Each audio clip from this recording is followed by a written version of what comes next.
Bismillahirrahmanirrahim. میں ہوں نجم حمید اور آپ دیکھ رہے ہیں کشمیر سوشل ریویو. ہمیشہ کی طرح آپ کی خدمت میں حاضر ہیں ایک نئے مہمان کے ساتھ. ہمارے آج کے مہمان کا تعلق کشمیر کی سیاست سے ہے. وہ اے جے کے پی ٹی آئی کے ریجنل جوائنٹ سیکرٹری ہیں. اس کے ساتھ ساتھ پی ٹی آئی کے ایک پرانے اور عظیم کھلاڑی سمجھے جاتے ہیں. آئیے ملتے ہیں ہمارے آج کے مہمان سردار عتیق سخاوت صاحب سے. السلام علیکم سر. بہت شکریہ. کیسے ہیں سر آپ؟ اللہ کا شکر جناب. سر سب سے پہلے بہت شکریہ آپ نے ٹائم دیا ہمیں اپنے بزی اسکیڈول میں سے اور یہاں آنے کے لیے. Thank you so very much for your time. بہت شکریہ آپ کے بلانے کا بھی. بہت شکریہ. کیونکہ آج کل ہر طرف دنیا میں صرف ایک ہی سوال پوچھا جا رہا ہے, وہ کورونا سے ریلیٹڈ ہے. تو موجودہ ہماری جو گورنمنٹ چل رہی ہے آزاد کشمیر میں مسلم لیگ نون کی, تو آیا کہ جو انہوں نے کورونا کے حوالے سے اقدامات کیے تھے اس سے آپ کس حد تک مطمئن ہیں اور انہیں کیا کرنا چاہیے تھا جو انہوں نے نہیں کیا؟ دیکھیں, جو حکومت آزاد کشمیر نے جو مین جو ٹو کیا ہے وہ پاکستان حکومت کی پالیسیز کو ہی ٹو کیا ہے. بلکہ ہم نے آزاد کشمیر کو دیکھا کہ آزاد کشمیر گورنمنٹ نے بعض معاملات میں ڈسپلن کو ضرورت سے زیادہ بھی ٹائٹ کی ہے, اور بعض معاملات میں پری میچور انہوں نے ٹرانسپورٹ کو بندش کی اور اس طرح کے معاملات کیے. لیکن اس کا ہمیں ایک فائدہ ضرور ہوا کہ آزاد کشمیر کے اندر جو کورونا کے کیسز تھے ان کی تعداد بہت کم ہوئی.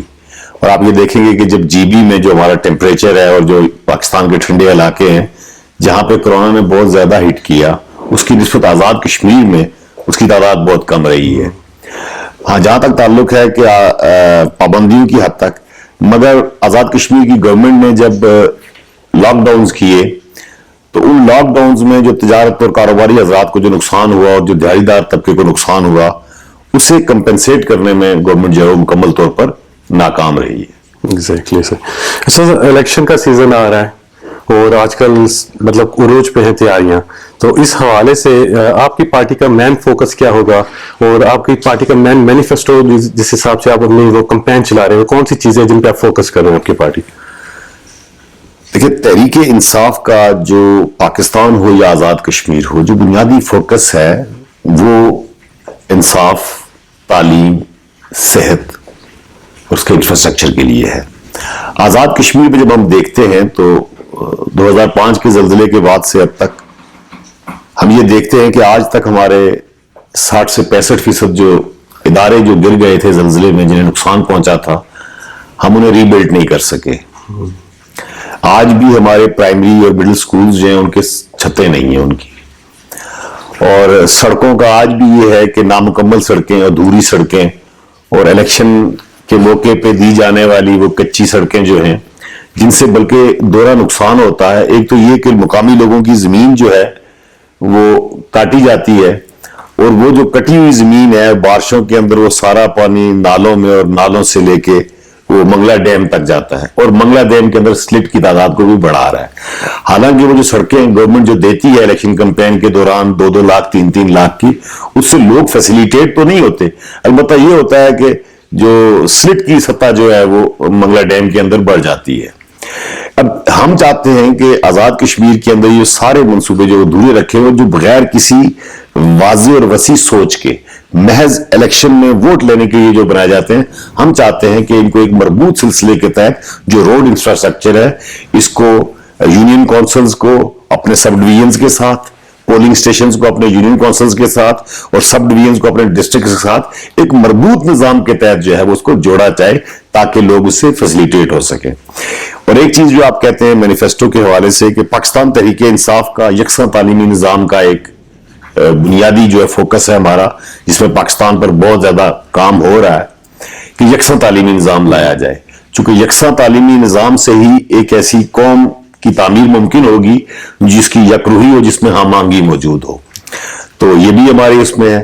اور تیسری چیز جو ہے آپ یہ دیکھ رہے ہیں کہ آزاد کشمیر میں جو بے روزگاری ہے, اس بے روزگاری کے لیے ہمارے پاس جو اس وقت انشاءاللہ العزیز جو ہماری پائپ لائن میں ہے چیزیں جو ہمارے اس کے لیے کہ ہم جو ٹورزم ہے اس کو بوسٹ کیا جائے. جب ٹورزم بوسٹ ہوگا, اکانومی بوسٹ ہوگی, تو پرائیویٹ سیکٹر کے اندر جابز نکلیں گی. کوئی بھی گورنمنٹ ہو, سرکاری جابز جو ہیں وہ ہمیشہ ناکافی ہوتی ہیں. تو پرائیویٹ سیکٹر کے اندر جو ہمارے پاس وہاں پہ جو چیز ہے جس کو ہم بوسٹ دے کے اکانومی وہاں پہ ہم لا سکتے ہیں, وہاں پہ ہم پیسے کو جو ہے نا جاب بوسٹ کر سکتے ہیں, وہ ٹورزم ہے, اور اس ٹورزم کے اوپر بھی ہمارا مین فوکس ہوگا. تو انشاءاللہ العزیز جو ہے نا اس سے ہم بے روزگاری کو کم کرنے میں کامیاب ہوں گے. اچھا, 2018 میں جب پاکستان میں الیکشن ہوئے اس ٹائم جو پاکستان تحریک انصاف کا گراف تھا وہ بہت زیادہ ہائی جا رہا تھا, لیکن جو ٹائم گزرتا گیا ود ان 2.5 ایئرس جو لوگوں کی ایکسپیکٹیشنز تھی وہ بہت ڈاؤن ہو رہی ہیں, کیونکہ جس طرح سے مہنگائی بڑھتی جا رہی ہے, ڈالر, پیٹرول, چینی, مطلب ڈفرینٹ طرح کے کرائسز آ رہے ہیں, تو لوگ بیزار ہو رہے ہیں ایک طرح سے. تو اس حساب سے جو کشمیری عوام ہے آپ ان کو کیسے کاؤنٹر کریں گے؟ تو یہ بات آپ کہہ رہے ہیں کہ 2.5 سال کے اندر جو ہم لوگوں کی ایکسپیکٹیشنز کو میٹ نہیں کر سکے, اس کی ایک بنیادی وجہ تو یہ ہے کہ پہلی بات تو یہ ہے کہ ہائی ایکسپیکٹیشنز تو لوگوں کو تھی پاکستان تحریک انصاف سے, کہ چونکہ اس سے پہلے جو لوگ تھے, ہم ایک ایسی لیڈرشپ کے ساتھ ہم فیلڈ میں آئے تھے کہ لوگوں کی توقعات بہت زیادہ تھی. مگر جب حکومت کے اندر آ کے ڈرائیونگ سیٹ پر ہم بیٹھے تو جو ہمارا جو مشینری تھی, گورنمنٹ مشینری کے حالات اس قدر خستہ تھے, ہماری توقعات سے بھی زیادہ حالات خراب تھے. اب جب ہم نے پاکستان کے اندر جب ہم نے وہ لوپس بند کیے, وہ لوپ ہولز جہاں سے جو آپ کی اکانومی جو ہے وہ بریچ ہوتی ہے, جہاں سے آپ کا سرمایہ ضائع ہوتا ہے, جب ان چیزوں کو ہم نے روکا, ان کو بند کیا ہم نے, آپ نے دیکھیں کہ انٹرنیشنل جو انڈیکیٹرز ہیں وہ سارے پاکستان کی جو اکانومی ہے اس کی بہتری کی طرف جا رہے ہیں. لیکن پاکستان میں جب ہم لوگوں کو یہ بتانا چاہتے ہیں تو ہم اس لیے ناکام ہو جاتے ہیں کہ لوگوں کا جو بنیادی مسئلہ ہے وہ ان کی روٹی پانی ہے, جو مہنگائی ہے جس کا اثرات ان کے اوپر فوری طور پر پڑتے ہیں. لیکن یہ مہنگائی کے جو اثرات ہیں اس کے پیچھے جو وجوہات ہیں مہنگائی کی, وہ لوگوں تک اس طرح آشکار نہیں ہو پا رہی ہیں کہ یہ جو پچھلا 30-35 سال کا جو سارا گند اکٹھا ہوا تھا اکانومی کے اندر, جب ہم نے اس کو صاف کرنے کا چاہا تو وہ جو سارے کارٹلز تھے وہ ایکٹیو ہو گئے. کرپشن سارا جو تھا وہ اسی اکانومی کے اندر تھا, اور جب ہم نے اس کرپشن کے اوپر ہاتھ ڈالا تو وہ سارے مافیاز جو تھے وہ آپس میں مل گئے اور انہوں نے حکومت کو ٹف ٹائم دینے کا سیکھ لیا. یہ انہوں نے طے کر لیا کہ ہم حکومت کو ٹف ٹائم دیں گے. آپ یہ دیکھیں کہ ہماری حکومت میں بھی چینی مہنگی ہوئی ہے آج, جبکہ ہم نے چینی کے کارٹل کے اوپر ہاتھ ڈالا, گو کہ اس کے اندر ہمارے اپنے لوگ بہت زیادہ بیچ میں آئے, ہمارے اپنے لوگ بھی اس کے اندر آئے. لیکن آپ یہ دیکھیں کہ ان لوگوں نے, آپ یہ دیکھیں کہ جن لوگوں نے اسمبلیوں کے اندر تقریریں کی کہ آٹا مہنگا ہو گیا اور آٹا گم ہو گیا, جو لوگ اسمبلیوں میں تقریر کرتے انہی کے گوداموں سے 30-30 ہزار ٹن جو ہے وہ گندم آ گئی ہے. تو جس پولیٹیکل کلچر کے اندر ہم زندہ ہیں, جس پولیٹیکل کلچر کے اندر عمران خان چینج لانا چاہتے ہیں, وہ یہی ہے کہ جن کے گوداموں میں چینی پڑی ہے وہ اسمبلی کے اندر چینی چوری کے خلاف تقریر کر رہے ہیں, جن کے گوداموں کے اندر آٹا پڑا ہوا ہے چوری کا وہی اسمبلی کے اندر تقریر کر رہے ہیں کہ جی آٹا کیوں چوری ہو رہا ہے. تو اس پورے سسٹم کو توڑنے کے لیے قوم کو عمران خان کا ساتھ دینا پڑے گا, اس مہنگائی کی قربانی دے کر بھی. دیکھیں یہ کام جس نے بھی کرنا اسے گالیاں پڑیں گی. 2.5 سال کے اندر ہمیں جو آپ کہتے ہیں کہ ہماری جو فالوئنگ کے اندر یا ہماری جو گراف کے اندر کمی آئی ہے, یقیناً کمی آئی ہے, لیکن انشاءاللہ العزیز آنے والے سال کے اندر ہم اس کو اوورکم کر لیں گے, ہم اس پر قابو پا لیں گے. رہی آزاد کشمیر کے اندر کہ ہم اس کو کیسے ٹیکل کریں گے, تو آزاد کشمیر میں جو ہمارا بنیادی چیز ہے, آزاد کشمیر میں ہمارا جو بنیاد ہے ہماری کشمیریوں کی, وہ مسئلہ کشمیر ہے. تو خان صاحب نے مسئلہ کشمیر کو جس طرح ٹیکل کیا, جس طرح اس کو پریزنٹ کیا اقوام عالم کے اندر, اس سے کشمیریوں کو بہت حوصلہ افزائی ہوئی. اور پھر 5 فروری کو جب خان صاحب نے جو سٹنگ گورنمنٹ جو ایک مسکنسپشن پھیلا رہی تھی, کشمیر کا سودا ہو گیا, میں آخری وزیر اعظم ہوں, اور اس طرح کی باتوں چیزوں کو کنفیوز کیا جا رہا تھا, تو جب خان صاحب نے 5 فروری کو میرپور کے مقام پر کشمیریوں کو یہ بات بتایا اور اس بات کا اظہار کیا کہ کشمیر کا فیصلہ کشمیریوں کی مرضی سے ہوگا, بھارت اور پاکستان کی مرضی سے نہیں, وہ کشمیریوں کی مرضی سے ہوگا, تو وہ جو چیز تھی وہ کشمیریوں کے لیے بڑی حوصلہ افزا تھی. اس سے آپ آگے چلیں تو کشمیر کے اندر خان صاحب نے تمام کشمیری خاندانوں کو صحت کارڈ دیا. آپ دیکھیں کہ آج ہر کشمیری کی جیب میں 12 لاکھ روپیہ علاج کے لیے موجود ہے. تو کشمیر کے لیے خان صاحب نے ایسے سٹیپس لیے ہوئے کہ اس مہنگائی کے باوجود کشمیریوں کی امید خان صاحب سے ہے, اور انشاءاللہ العزیز کشمیری خان صاحب کو ووٹ کریں گے. اچھا, ہاں, کشمیر سے ریلیٹڈ ایک کوشچن ہے. آپ کہہ رہے ہیں کہ خان صاحب نے کشمیر کے لیے کافی کچھ کیا ہے, تو جو آرٹیکل 70 ختم کیا ہے انڈیا نے, تو اس سے ریلیٹڈ خان صاحب کی کیا پالیسی رہی ہے؟ ہمارے نزدیک تو انہوں نے صرف جمعے والے دن 1 گھنٹہ خاموشی اختیار کی, اس کے علاوہ پریکٹیکل تو کوئی انہوں نے اس کا مظاہرہ نہیں کیا. دیکھیں ایسا ہے کہ 370 آرٹیکل 370 انہوں نے ختم کیا ہے, اس کے بارے میں پاکستان کے پاس انٹرنیشنل دنیا میں آئینی اور قانونی طور پر کتنا ایک سکوپ بنتا ہے پاکستان کے کرنے کے لیے کچھ کام. وزارت خارجہ میں پہلی مرتبہ جو پاکستان کی وزارت خارجہ ہے اور جو ہمارا جو سفراء ہیں ہمارے، انہوں نے پوری دنیا کے اندر اس مسئلے کو اقوام عالم کے اندر دنیا کو بتایا کہ آرٹیکل 370 کو ختم کرنے کے بعد کشمیر کے حقوق کو کس طرح پامال کیا جا رہا ہے، کس طرح کشمیر کے اندر جو ڈیموگرافی چینج کی جا رہی ہے، یہ ساری چیزیں بتائی گئی۔ مگر جہاں تک یہ ہے کہ عمران خان صاحب آپ کہتے ہیں کہ ایک دن جمعے کے دن خاموشی کی، یا اس کے علاوہ دیکھیے، اس کے علاوہ آپ دیکھیں کہ اس کے علاوہ کیا کیا جا سکتا ہے۔ ہم ان سے تجارت نہیں کر رہے، اگر کر رہے ہوتے تو بند کر دیں۔ پھر اس انٹرنیشنل گلوبل ورلڈ میں رہنے کے لیے جو بھی کام ہے وہ سیاسی اور سفارتی بنیادوں پر ہی کیا جا سکتا ہے، اور وہ بات ہی کی جا سکتی ہے۔ اور آپ دیکھیں کہ آج بھی جب ہم کسی فورم پہ جاتے ہیں تو کشمیریوں کے ساتھ ہونے والے اس ظلم کو خان صاحب ایک بہتر انداز میں پیش کر سکتے ہیں، لیکن اگر کوئی یہ چاہے کہ اس بنیاد کے اوپر خان صاحب خدا نہ خواستہ کوئی انتہائی اقدام اٹھا لے تو وہ پریکٹیکل نہیں ہوگا۔ یہ اس طرح کا خواب کسی کشمیری کو دکھانا بھی نہیں چاہیے، اور یہ چونکہ پریکٹیکل نہیں ہے، یہ حقیقت سے بہت دور ہے۔ تو جو کیا جا سکتا تھا بیسٹ پاسبل وہ خان صاحب نے کیا، اور کشمیری اس بات کو ریئلائز کرتے ہیں، اور کشمیری اس لیے بھی کہ پاکستان میں سب سے زیادہ جو لٹریسی ریٹ ہے وہ کشمیریوں کا ہے۔ کشمیری ایک انتہائی سنجیدہ اور پڑھے لکھی قوم ہے، اور وہ یہ بات جانتی ہے کہ کیا ممکن ہے، کس حد تک کیا جا سکتا ہے، اور خان صاحب نے کیا ہے، اور لوگ اس سے مطمئن بھی ہیں۔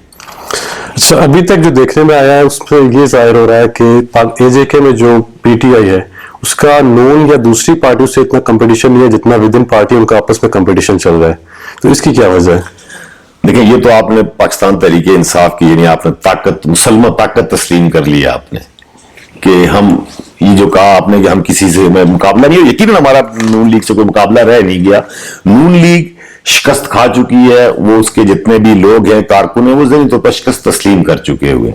رہی یہ بات کہ پاکستان تحریک انصاف کے اندر کسی قسم کی کوئی ایسی بات ہے، تو بڑی جماعتوں کے اندر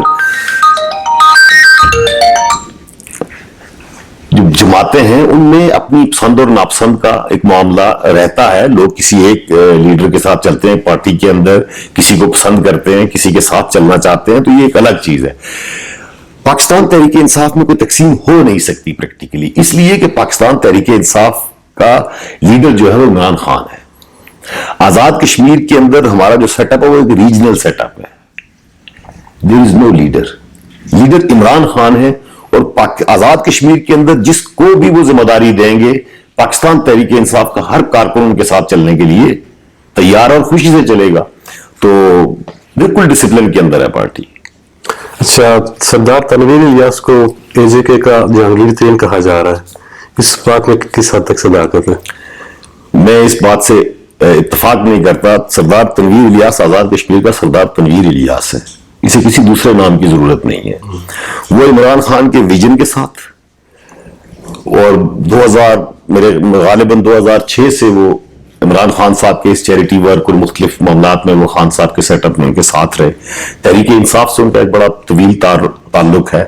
آپ یہ دیکھیں گے آج بھی وہ پنجاب کی گورنمنٹ کے اندر وہ سب سے بڑا صوبہ ہے، اس میں وہ وزیر اعلیٰ پنجاب کے معاون خصوصی ہیں، اور انویسٹمنٹ بورڈ کے چیئرمین بھی ہیں۔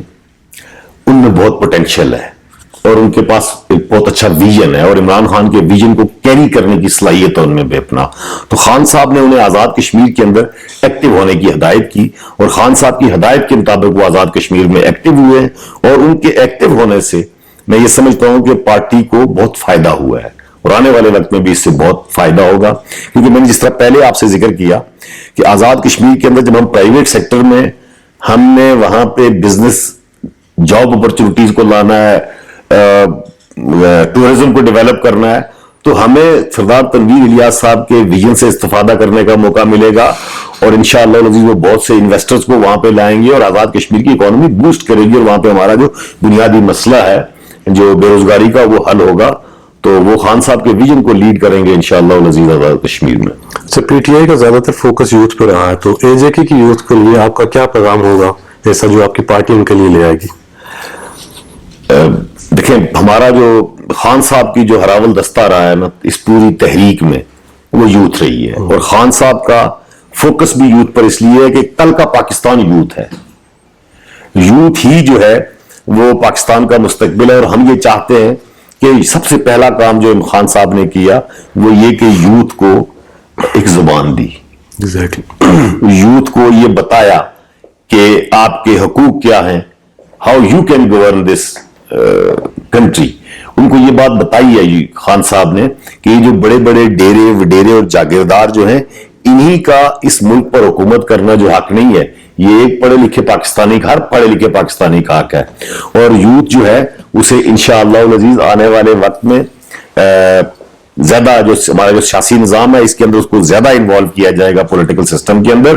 اور جب تک پولیٹیکل سسٹم کے اندر پڑھا لکھا نوجوان نہیں آئے گا, آپ اس تعفن زدہ معاشرے کو تبدیل نہیں کر سکیں گے. یہ تبدیلی جو ہے یہ پڑھے لکھے یوتھ ہی کے ذریعے ممکن ہے. اور خان صاحب کا فوکس یہ ہے, اور انشاءاللہ العزیز آنے والے وقت میں بھی آپ دیکھیں گے کہ آزاد کشمیر میں جب لوکل گورنمنٹ کے انتخابات ہوں گے تو یوتھ کو اس پولیٹیکل پروسیس کا حصہ بنایا جائے گا. اور یہی یوتھ جو ہے انشاءاللہ العزیز جو ہے پھر کل اسمبلیوں میں اور انشاءاللہ انٹرنیشنل فورمز کے اوپر کشمیر کو جو ہے وہ اس کی رہنمائی کریں. اچھا سردار صاحب, آپ اپنے حلقے کے بارے میں بتائیں, آپ وہاں پہ ایم این اے سلیکٹ ہو کے آئیں گے تو آپ کیا کیا کریں گے؟ ہمارا جو حلقہ ہے وہ ہے LA23 سبوتی 1. اس وقت وہاں کے جو سٹنگ ایم ایل اے ہیں ڈاکٹر نجیب نکی ہیں, ان کا تعلق جو ہے مسلم لیگ نون سے ہے. اور تقریباً پچھلے 30-35 سال سے سیاسی اقتدار جو ہے وہ یہ ڈاکٹر نجیب نکی صاحب کے پاس ہی ہے, وہ کسی بھی جماعت میں کیوں نہ رہے ہوں. اور اس سے پیشتر بھی 70 سال سے یہ ان کے والد صاحب اور پھر ان کے دادا تک رہا ہے. یہ ان کی ایک بہت بڑی لیگیسی ہے. ان کی حد تک تو ماشاءاللہ انہوں نے بہت ترقی کی ہے, لیکن جہاں تک حلقے کی صورتحال ہے کہ اس وقت بھی آپ یہ دیکھیں گے ہمارے تقریباً 25 سال ہو گئے ہمارے جو حلقہ ہے ہمارا پلندری جو ضلع ہے ہمارا ڈسٹرکٹ ہیڈ کوارٹر, 25 سال ہو گئے ضلع بنے ہوئے. اور آج تک وہاں پہ جو ہاسپٹل کی فیسلٹی ہے وہ تحصیل ہیڈ کوارٹر کی ہے, THC ہے آج تک وہاں پہ بھی. اور آج اس ڈسٹرکٹ کے اندر ہمارے پلندری میں ایک یونیورسٹی کا کیمپس ہے مسٹ کا, جس کے اندر ٹوٹل 3 سبجیکٹ ہیں, فارسٹری, ہوٹلنگ اور کوئی ایک اور غیر معروف سا سبجیکٹ ہے, یعنی خانہ پوری کے لیے وہاں پہ رکھا گیا ہے. آج بھی ہمارے ڈگری کالج جو وہاں پہ ہمارا پلندری میں ہے, وہاں پہ بچیوں کے بیٹھنے کے لیے پورے بینچز موجود نہیں ہیں. آج بھی سب ڈویژن سے رابطہ سڑک موجود نہیں ہے ڈسٹرکٹ کے ساتھ. آج بھی پنتھل, بارل, چھیچان, آن پانا ان کی جو ہے وہ موجود نہیں ہے, سڑکیں موجود نہیں ہیں وہاں پہ, سڑکیں موجود نہیں ہیں. آج بھی ہمارے وہاں پہ جو پرائمری سکولز ہیں ان کی چھتوں پر, اسکولوں پر چھت نہیں ہے. آج بھی وہاں پر جو تقرری اور تبادلہ ہوتا ہے وہ میرٹ پر نہیں ہوتا, بلکہ دیکھا جاتا ہے کہ کون ان کا چہیتا سیاسی کارکن ہے. سو وہاں پر ایک طوفان بدتمیزی ہے ہمارے حلقے میں جسے تبدیل کیا جانا ضروری ہے. اور انشاءاللہ العزیز اللہ تعالیٰ کی ذات نے اگر ہمیں موقع دیا اپنے حلقے کے لوگوں کی نمائندگی کرنے کا, تو جو ہمارا فوکس ہوگا وہ سب سے پہلے تو ہوگا کہ تعلیمی اداروں کو جو ہے وہ ہم ایک معیاری تعلیمی ادارہ بنائیں ان کو, اور جو ہمارا شعبہ تعلیم ہے اس کو غیر سیاسی کیا جائے. شعبہ تعمیرات سے ہم یہ کام لیں گے کہ وہاں پر جو کام ہے ہماری جو سڑکیں بنتی ہیں, آپ کو میں ایک بات کہتا چلوں کہ سڑکیں گورنمنٹ کا پیسہ نکلتا ہے, ڈرا ہوتا ہے, ٹینڈر ہوتا ہے اور سڑک کا کام ہوتا ہے, مگر وہ سڑک جس نے 10 سال چلنا ہوتا ہے وہ 2 سال نہیں چلتی. حکومت کا خزانہ بھی ضائع ہو جاتا ہے اور آپ کا انفراسٹرکچر بھی نہیں بنتا. تو یہ ساری جو وہاں پہ جو خرابیاں ہیں, ان خرابیوں کا دور کیا جانا ضروری ہے. ٹورزم کے حوالے سے 25 سالوں میں ہمارے ڈسٹرکٹ میں تقریباً 15 سال پہلے کہا گیا تھا یہاں پہ ایک تھیم پارک بنے گا, مگر وہ تھیم پارک آج تک نہیں بن سکا. کوئی فیملی پارک وہاں پہ نہیں بن سکا. ٹھیک ہے نا. ان 25 سالوں کے اندر ہمیں وہاں پہ آپ یہ دیکھیں کہ ہماری جو یوسیز ہیں ان میں بیسک ہیلتھ یونٹس نہیں ہیں. جو ڈسپینسریز ہیں وہاں پہ ڈسپینسریز ہیں تو بلڈنگز نہیں ہیں, بلڈنگز ہیں تو ڈسپینسر موجود نہیں ہے, ڈسپینسر ہے تو دوائی موجود نہیں ہے. دیکھیں مس مینجمنٹ اس قدر ہے کہ اگر پہلی بات تو یہ ادارے بنے ہی نہیں ہیں, اور خدا نخواستہ اگر کہیں کوئی ادارہ بنا ہے تو وہ ٹھیکہ مکمل ہونے تک ہی رہا ہے, اس کے بعد اس کو دوبارہ رن نہیں کیا گیا اس کو. تو بہت سی خرابیاں ہیں جسے دور کیا جانا ضروری ہے. اور انشاءاللہ العزیز پاکستان تحریک انصاف کو اگر موقع ملا تو ہم اپنے ضلع کے اندر ٹورزم انفراسٹرکچر کو بلڈ کریں گے, ہم سکول سسٹمز کو بہتر کریں گے, روڈ انفراسٹرکچر کو بہتر کریں گے, اور جو ہمارے ادارے ہیں انہیں سیاست سے پاک کریں گے. اچھا, کشمیر میں دیکھنے میں آیا کہ انڈسٹری پہ آج تک کسی بھی گورنمنٹ نے کوئی خاطر خواہ توجہ نہیں دی ہے, اور کشمیر میں دیکھا جائے تو سکوپ بہت زیادہ ہے. تو آپ کی گورنمنٹ میں آیا کوئی ایسی پالیسی موجود ہوگی جو انڈسٹری کی طرف کشمیر کا رجحان لے جائے گی؟ دیکھیں انڈسٹری کے لیے را میٹیریل دیکھا جاتا ہے کہ کہاں جہاں را میٹیریل جس طرز کا موجود ہو اسے وہیں پر وہی انڈسٹری لگائی جا سکتی ہے. ایک تو ہم وہاں پہ ٹورزم کو بطور انڈسٹری یوز کریں گے, ہینڈی کرافٹس جو ہمارے جو کشمیریوں کے جو روایتی چیزیں ہیں جو ان کو ہم بنائیں گے. اور دیکھیں یہ دونوں آپس میں انٹر لنک کرتے ہیں کہ جب ٹورسٹ آئے گا تو وہ کشمیر کا ہینڈی کرافٹ خریدے گا. اس کے ساتھ ہی ہم چاہیں گے کہ آزاد کشمیر میں جو پھل ہیں اور جڑی بوٹیاں ہیں ان کا بڑے پیمانے کے اوپر جو ہے ان کی کاشتکاری کی جائے. چونکہ کشمیر میں آپ دیکھیں گے جو خانہ بدوش جنہیں ہم پالے کہتے ہیں, وہ جو بکریوں کو ریوڑ لے کے آتے جاتے ہیں, تو کبھی ان سے ہم نے 1000 بار سنا کہ ان پہاڑوں کے اندر ایسی جڑی بوٹیاں جو وہ لاتے ہیں اور لا کے پنجاب کے حکماء کو جو حکیم لوگ ان کو دیتے ہیں. تو ہم چاہیں گے کہ کشمیر کے اندر ان جڑی بوٹیوں کو بھی جو ہے نا ایک سائنسی بنیادوں کے اوپر ادارہ بنا کے تو ان جڑی بوٹیوں کی کاشت کی جائے. اسی طرح گل بنفشہ اور بہت سے پھول ہیں اور پھر وہ زعفران, ان تمام چیزوں کو جو ہے نا ہم لائیں گے. اور پھر ایک ووڈ انڈسٹری ہے ہمارے پاس, اخروٹ کی لکڑی سے بننے والے فرنیچر اور اس طرح کی چیزوں کو ہم چاہیں گے کہ اس انداز میں ان کو بنایا جائے کہ وہ انٹرنیشنل مارکیٹ کے اندر وہ چیزیں داخل ہو سکیں. اور یہ ہماری گورنمنٹ انشاءاللہ العزیز جو پاکستان تحریک انصافی گورنمنٹ ہے اس انشاءاللہ العزیز ان کے فوکس میں یہ چیزیں موجود ہیں. سخاوت صاحب بہت بہت شکریہ آپ کے ٹائم کا. انشاءاللہ آپ سے پھر ملاقات ہوگی اور مزید آپ سے جانیں گے پی ٹی آئی کے بارے میں اور اے جے کے بارے میں. Thank you so very much. بہت شکریہ جی آپ کے.